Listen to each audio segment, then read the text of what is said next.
ராஜா தமிழ்மாறன் அனைத்து கட்சி கூட்டம் கூட்டணும் அப்படின்ட்டு முன்வைக்கக்கூடிய கோரிக்கைக்கு இன்னைக்கு என்ன பதில் பேரவையில் ஏதாவது சொன்னாங்களா? அதாவது ஃபேர் டீலிமிட்டேஷனுக்காக தானே கேட்குறீங்க? இல்லை, இந்த மேகதாது சம்பந்தமாக நம்மளுடைய நிலைப்பாடு தெளிவாக இருக்கிறது. மேகதாது கட்டக்கூடாது, எந்த ரூபத்திலும் அனுமதிக்கக்கூடாது. பாரதிய ஜனதா கட்சியும் எந்த விதமான அனுமதியும் வழங்கக்கூடாது, ஒன்றிய அரசில் இருக்கக்கூடிய அமைச்சர்களும் வழங்கக்கூடாது. அதே சமயத்தில் இங்கு தாவேகா கூட்டணியில் இருக்கக்கூடிய காங்கிரஸ் கட்சியும் எந்த ரூபத்திலும் தமிழ்நாட்டுக்கு தர்ம சங்கடம் வருகின்ற ஒரு முடிவுகளை எடுப்பதற்கு அனுமதிக்கக்கூடாது. அது டிகே சிவகுமார் அவர்களாக இருக்கட்டும், எந்த முதலமைச்சராக வேண்டுமானாலும் இருக்கட்டும், அதை பற்றி பிரச்சனை இல்லை. தமிழ்நாடும் கர்நாடகாவும் கிட்டத்தட்ட சொல்லணும்னு சொன்னால் தமிழ் இனத்திலிருந்து, தமிழ் மொழியிலிருந்து பிரிந்த மொழி தான் கன்னடம்னு ஒருதாய் வயிற்று பிள்ளைகளாகத்தான் கேரளா, தமிழ்நாடு, கர்நாடகா எல்லாம் இருக்காங்க. இதில் எங்கே பிரச்சனை இருக்குன்னா, இந்த விஷயங்களை ஒன்றிய அரசுகள் சரியாக கையாண்டால் இந்த மாநிலங்களுக்குள் பிரச்சனை வராமல் இருக்கும். கடந்த காலங்களில் காங்கிரஸுமே இதில் நிறைய குளறுபடிகள் செய்திருக்கிறது. போராடி நாம் நம்மளுடைய உரிமைகளை பெற்றிருக்கிறோம். உச்சநீதிமன்றம் வரைக்கும் போய் கடைசி தீர்ப்பு வரைக்கும் உறுதியாக வாங்கியிருக்கிறோம். இன்னமும் நமக்கு கேரளாவோடு ஒரு ட்ரீட்டி சைன் பண்ணது இன்றைக்கி நம்ம ரினியூவல் செய்யப்படாமல் இன்னமும் பெண்டிங் இருக்கிற ஒரு நிலை தான் இருக்குது. இன்றைக்கி அங்கே காங்கிரஸ் ஆட்சியில் இருக்கிறது. அப்போ இந்த தண்ணி பிரச்சனைகள் எல்லாம் தீர்த்து வைக்கணும்னா இது மாநிலங்கள் இரண்டும் உட்கார்ந்து பேசுவதால் ஏற்படுகின்ற முடிவுகள் அல்ல, இது ஒன்றிய அரசு எடுக்க வேண்டிய முடிவுகள். அப்போ பாரதிய ஜனதா இப்போது இருக்கக்கூடிய நிலையில் அதை அப்ரோச் பண்ணணும். அவர்கள் இதில் அனுமதி வழங்கக்கூடாது. ஏன்னா அண்ணா அழகாக சொன்னாங்க, கடைமடையில் யார் பயன்பெறுகிறார்களோ அவர்களுடைய ஒப்புதலின்றி எதையும் கட்டக்கூடாது அப்படிங்கிறது தான் இருக்கக்கூடிய விதி. அந்த வகையில் திராவிட முன்னேற்ற கழகம் கடந்த காலங்களிலும் அதை எதிர்த்து வந்திருக்கிறது.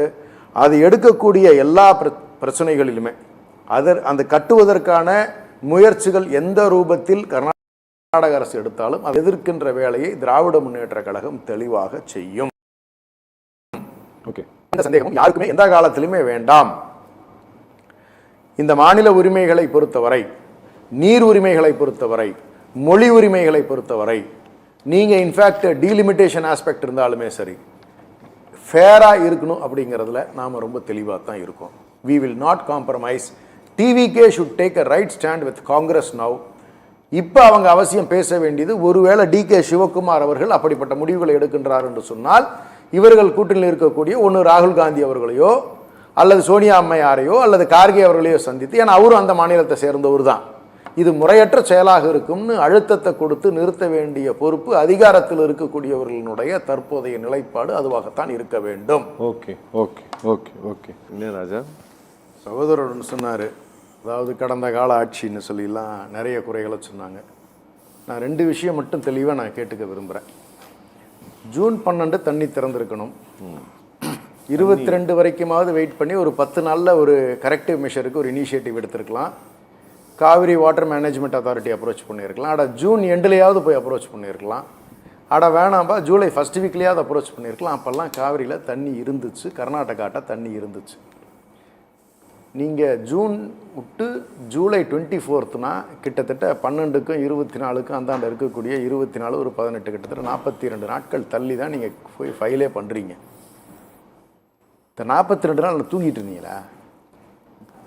விவசாயி பயிர் ஒரு வாரம் காஞ்சிச்சுனாவே பயிர் தலை சாஞ்சிடும், நீங்கள் கருகிரும். அதுக்கு மேலே அந்த பயிரை நீங்கள் உயிர் கொடுக்க முடியாதுங்கிறது தெரியாதா? Time is the essence of the whole thing. ஒரு பயிரை காப்பாற்றுறதுங்கிறது டைம் ஃபேக்டர் ரொம்ப ரொம்ப ரொம்ப முக்கியம்.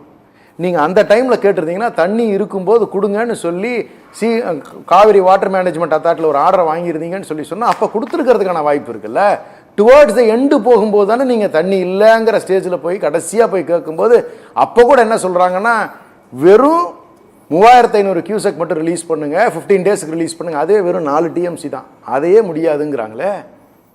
அப்போ நீங்கள் ஏன் why it took 42 days for you to make this corrective measure? அதுக்கு நடுவில் விவசாயிகள் எல்லாம் போராடுகிறார்கள். அவங்களெல்லாம் வீட்டு காவலில் கொண்டு போய் வைக்கிறீங்க. எந்த மாதிரியான அணுகுமுறை இது? அப்போ உங்களுக்கு இந்த விவசாயிகள் மீது அக்கறை இல்லை. நீங்கள் கடந்த காலத்தை நீங்கள் குற்றம் சொல்லுவதை தயவு செஞ்சு நிப்பாட்டிருங்க.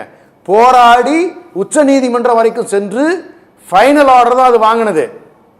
அந்த ஆர்டரை இம்ப்ளிமெண்ட் பண்ணுறதுக்கு நம்ம ரெகுலேட்டிங் பாடி கிட்ட போகலாம். திரும்ப ஒருக்கா கேஸ் போடுறதுக்கெல்லாம் ப்ரொவிஷனும் இல்லை. டோட்டலி ஹர்ட் அந்த கேஸ்.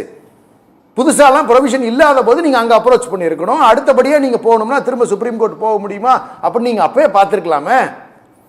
அப்ப you have failed miserably in safeguarding the interest of the farmers.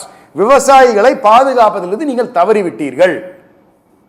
சரி, நீங்க பண்ண ஒரு வாதத்தை வச்சுக்கிட்டு வரீங்கன்னா மழை பொய்த்து விட்டது, எங்கிருந்து தருவார்கள்?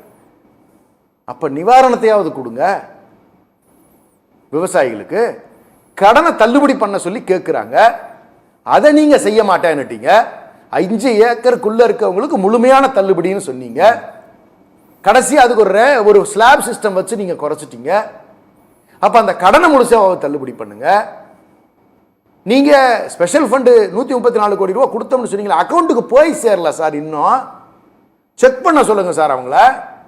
அது கடந்த ஆட்சி காலத்தில் நாங்கள் 160 கோடி கொடுத்தோம், அது ஏன் 134 கோடியா மாறுச்சு?